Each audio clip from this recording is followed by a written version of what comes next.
आप सबको जोहार और नमस्कार। मैं हूं अभिषेक और आप देख रहे हैं अबुआ झारखंड न्यूज। समय हो चला है झारखंड की सभी प्रमुख खबरों को जानने का और उनसे अपडेट होने का, तो वीडियो को लाइक और चैनल को सब्सक्राइब करना ना भूलें।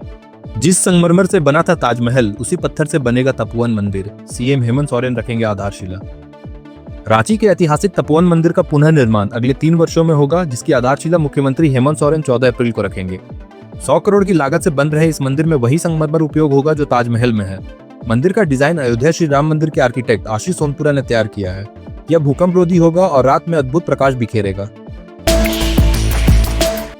वक्फ कानून में संशोधन का विरोध, मुस्लिम संगठनों का राजभवन के समक्ष धरना प्रदर्शन। रांची में मुस्लिम संगठनों ने रविवार को वक्फ कानून में हुए संशोधन के खिलाफ राजभवन के समक्ष धरना दिया। इन संगठनों ने केंद्र सरकार से संशोधित वक्फ एक्ट को वापस लेने की मांग की। वक्ताओं ने कहा कि यह संशोधन भारतीय मुसलमानों के धार्मिक अधिकारों का उल्लंघन है और वक्फ संपत्तियों में सरकारी दखल बढ़ाएगा। विरोध प्रदर्शन में नेताओं ने वक्फ बोर्ड में गैर मुस्लिम सदस्यता को भी आपत्तिजनक बताया। प्रदर्शनकारियों का कहना था कि संशोधन संविधान के खिलाफ है और इसकी खिलाफत जारी रहेगी। वित्त मंत्री राधाकृष्ण किशोर ने 2.9 करोड़ की लागत से बनने वाली सड़क का किया शिलान्यास। वित्त मंत्री राधाकृष्ण किशोर ने मुख्यमंत्री ग्राम सड़क योजना के तहत हिसरा बरवाडीह से शोले तक बनने वाली सड़क का शिलान्यास किया। लगभग 2.9 करोड़ रुपए की लागत से बनने वाली यह 3 किलोमीटर लंबी सड़क स्थानीय लोगों के लिए आवागमन को सुरक्षित और सुविधाजनक बनाएगी। यह परियोजना क्षेत्र की कनेक्टिविटी को बेहतर करने की दिशा में एक अहम कदम मानी जा रही है। वक्फ बोर्ड कानून के खिलाफ झामुमो का बड़ा ऐलान, महाधिवेशन में संकल्प प्रस्ताव लाने की घोषणा। झारखंड मुक्ति मोर्चा ने केंद्र सरकार द्वारा किए गए वक्फ संशोधन अधिनियम का विरोध करते हुए इसे राज्य में लागू नहीं होने देने का ऐलान किया है। पार्टी ने केंद्र महासचिव सुप्रियो भट्टाचार्य ने कहा कि यह संशोधन संविधान के अनुच्छेदों का उल्लंघन करता है और धार्मिक स्वायत्तता के खिलाफ है। वे इसे राज्य के अधिकारों में हस्तक्षेप मानते हैं और झारखंड में इसे लागू करने के खिलाफ विधानसभा में प्रस्ताव लाने की योजना बना रहे हैं। रांची में आयोजित होगा धरोहर समारोह, झारखंडी सिनेमा और संस्कृति पर होगा संवाद। धरोहर सम्मान और संवाद और संकल्प समारोह आज अदन वाटिका कटियातू में आयोजित होगा, जो दोपहर 2 बजे से शाम 5 बजे तक चलेगा। इसका उद्देश्य झारखंडी सिनेमा, लोक संस्कृति और फिल्म नीति में सुधार के लिए खुले संवाद का मंच तैयार करना है। फिल्मकार, कलाकार, तकनीशियन और सांस्कृतिक कार्यकर्ता अपने अनुभव साझा करेंगे और क्षेत्रीय सिनेमा की समस्याओं पर चर्चा करेंगे। Tribal cinema of India, TCI और अन्य संगठनों की भागीदारी से यह आयोजन एक सामूहिक आंदोलन का रूप ले। झारखंड में दौड़ेगी 15 साल पुरानी गाड़ी, इसके लिए आपको करना होगा सिर्फ ये काम। झारखंड में 15 साल पुरानी गाड़ी चलाने की अनुमति है, लेकिन इसके लिए कुछ नियम बनाए गए हैं। गाड़ी मालिक को 15 साल पूरे होने से 1 महीना पहले जिला परिवहन कार्यालय में आवेदन करना होगा। इसके बाद गाड़ी की जांच की जाती है और 5 साल के लिए परमिशन दी जाती है, बशर्ते रोड टैक्स अदा किया जाए। यह निर्णय केवल प्राइवेट गाड़ियों पर लागू होता है, जबकि कमर्शियल गाड़ियों को परमिट नहीं दिया जाता। नियमों का उल्लंघन करने पर सुसंगत धारा के तहत कार्रवाई की जा सकती है। झामुमो का 13वां महाधिवेशन, गुजरात में भी पार्टी की कमेटी गठित करने की तैयारी, जाने और क्या होगा खास। झारखंड मुक्ति मोर्चा का 13वां महाधिवेशन 14 से 15 अप्रैल को रांची के शहीद हरिवंश टाना भगत इंडोर स्टेडियम में होगा। इस महाधिवेशन में 3500 से अधिक प्रतिनिधि शामिल होंगे, जिनमें अन्य राज्यों से भी झामुमो के सदस्य शामिल हैं। पहले दिन झंडा फहराकर शहीदों को श्रद्धांजलि अर्पित की जाएगी, जबकि दूसरे दिन नई केंद्रीय कमेटी का गठन होगा। पार्टी का उद्देश्य गुजरात तक अपनी पहुंच बढ़ाना है। लातेहार के इस विद्यालय को घोषित किया गया PM श्री स्कूल, पर व्यवस्था नदारद, कैसे होगी सरकार की योजना सफल। लातेहार जिले के चोरहा प्राथमिक विद्यालय को प्रधानमंत्री school for rising India PM Shri के तहत चयनित किया गया है, लेकिन यहाँ की स्थिति सामान्य स्कूलों से भी बदतर है।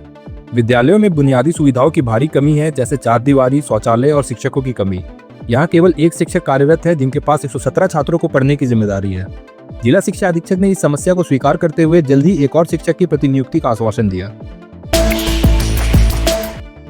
किराएदार अपराधी निकलेंगे तो नपेंगे मकान मालिक, बोले जमशेदपुर SSP। जमशेदपुर पुलिस ने अपराधियों की पहचान के लिए नई रणनीति बनाई है, जिससे मकान मालिकों को अपने किराएदारों की पूरी जानकारी रखना जरूरी होगा। SSP के अनुसार अगर मकान मालिक इस मामले में लापरवाही बरतते हैं तो कार्रवाई की जाएगी। हाल ही में गोविंदपुर में कुख्यात शूटर अनुज कनौजिया का मामला सामने आया, जिसमें वह किराए के मकान में रह रहा था। पुलिस अब इस सूचना को डिजिटल रूप से एकत्र करने की योजना बना रही है। खूंटी में खजूर रविवार के अवसर पर ईसाई समुदाय ने निकाली शोभा यात्रा, मसीही समुदाय ने की प्रार्थना। ईसाई समुदाय ने रविवार को खजूर रविवार के मौके पर खूंटी में शोभा यात्रा निकाली। बिशप विनय की अगुवाई में निकाली गई इस यात्रा में समुदाय के सदस्य खजूर की डालियों के साथ ईसा मसीह का जयकारा करते हुए चर्च से संत माइकल विद्यालय तक पहुंचे। खजूर रविवार ईसा मसीह के यशुशलम के प्रवेश का याद दिलाता है और पुण्य सप्ताह की शुरुआत का संकेत। फर्जी वेबसाइट से नियुक्ति के नाम पर ठगी, एनएचएम के लोगों से सावधान रहने की अपील। झारखंड में बेरोजगार युवाओं को ठगने के लिए एक फर्जी वेबसाइट सक्रिय है जो झारखंड ग्रामीण स्वास्थ्य मिशन समिति के नाम पर नौकरी के विज्ञापन जारी कर रही है। इस फर्जी वेबसाइट का नाम e-औषधि-झारखंड.online है। एनएचएम निदेशक अबू इमरान ने इसे युवाओं से अपील की कि इस वेबसाइट के झांसे में न आए और ऐसे फर्जी विज्ञापनों से सतर्क रहें। सरकारी भर्ती केवल अधिकृत वेबसाइट पर ही प्रकाशित होती है। मुख्यमंत्री हेमंत सोरेन ने रिम्स के ब्लड बैंक में किया रक्तदान। मुख्यमंत्री हेमंत सोरेन रांची के रिम्स पहुंचे और वहां ब्लड बैंक में रक्तदान किया। उन्होंने लोगों से भी रक्तदान करने की अपील की। इस अवसर पर रिम्स ब्लड बैंक की इंचार्ज सुषमा कुमारी और अन्य कर्मचारी उपस्थित रहे। रक्तदान के बाद मुख्यमंत्री को एक डोनर कार्ड भी प्रदान किया गया। वक्फ संशोधन विधेयक के विरोध में प्रस्तावित मानव श्रृंखला कार्यक्रम रद्द, प्रशासन ने अनुमति देने से किया इनकार। वक्फ संशोधन विधेयक 2025 के खिलाफ 13 अप्रैल को रांची में प्रस्तावित मानव श्रृंखला कार्यक्रम प्रशासन की अनुमति न मिलने के कारण रद्द कर दिया गया। यह आयोजन मुस्लिम संगठनों के संयुक्त प्रयास से होना था। हाईकोर्ट के आदेश और विधि व्यवस्था का हवाला देकर प्रशासन ने अनुमति रोकी। वहीं झारखंड मुस्लिम युवा मंच अध्यक्ष मोहम्मद शाहिद अयूबी को दिन भर निगरानी में रखा गया। राजभवन के बाहर धरना भी हुआ। सांसद निशिकांत दुबे पहुंचे बैद्यनाथ, कहा देवघर से प्रयागराज तक जल्द शुरू होगी बस सेवा। सांसद डॉक्टर निशिकांत दुबे आज बाबा बैद्यनाथ धाम मंदिर पहुंचे और पूजा अर्चना कर आशीर्वाद दिया। उन्होंने बताया कि देवघर बागमारा इंटरस्टेट टर्मिनल से प्रयागराज के लिए जल्द सीधी बस सेवा शुरू होगी। बस हड़ताल के बीच केंद्र सरकार ने कई रूटों पर स्पेशल ट्रेन चलाने का निर्णय लिया है। सांसद ने कहा कि मोदी सरकार विकास को प्राथमिकता देती है, न कि किसी पर दबाव बनाती है। मुख्य चुनाव आयुक्त ज्ञानेश कुमार पहुंचे दशम फॉल, दुर्गम क्षेत्रों के बीएलओ से किया सीधा संवाद। मुख्य चुनाव आयुक्त ज्ञानेश कुमार ने दशम जलप्रपात परिसर में चुनाव तैयारियों की समीक्षा की और बीएलओ से संवाद किया। उन्होंने झारखंड की भौगोलिक चुनौतियों के बीच मतदान की व्यापक भागीदारी सुनिश्चित करने की बात कही। पारंपरिक अंदाज में उनका स्वागत किया गया। SVEEP कार्यक्रम के तहत उन्हें आयोजन में बीएलओ की चुनौतियों और आयोग के नवाचारों पर चर्चा हुई। तकनीक और सहभागिता को प्राथमिकता दी जा रही है। जेएमएम बताए झारखंड राज्य भारत के संविधान से चलता है या जेएमएम के संविधान से, बोले प्रदीप वर्मा। भाजपा प्रदेश महामंत्री और सांसद प्रदीप वर्मा ने जेएमएम नेता सुप्रियो भट्टाचार्य के बयान पर तीखी प्रतिक्रिया दी। उन्होंने जेएमएम पर तुष्टीकरण की राजनीति करने और संविधान विरोधी बयान देने का आरोप लगाया। वर्मा ने कहा कि वक्फ संशोधन कानून गरीब मुसलमानों को लाभ देगा और आदिवासी जमीन की सुरक्षा भी सुनिश्चित करता है। उन्होंने जेएमएम से माफी की मांग की और दोहरे चरित्र का उजागर। राज्यपाल और मुख्यमंत्री ने शहीद जवान सुनील धान को दी श्रद्धांजलि। राज्यपाल संतोष कुमार गंगवार और मुख्यमंत्री हेमंत सोरेन ने झारखंड जगुआर के शहीद जवान सुनील धान को श्रद्धांजलि दी। सुनील धान चाईबासा में उग्रवादियों के मुठभेड़ दौरान आईईडी विस्फोट में शहीद हुए थे। मुख्यमंत्री ने ट्वीट कर गहरा दुख व्यक्त किया और शहीद के परिवार को शक्ति देने की कामना की।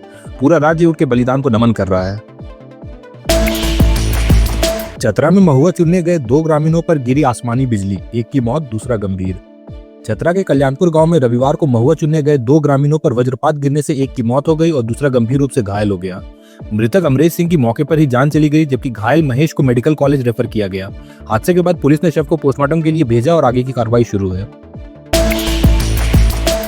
झारखंड में निवेश के लिए कोलकाता में पर्यटन विभाग का रोड शो, इन्वेस्टर्स को दिए ये ऑफर।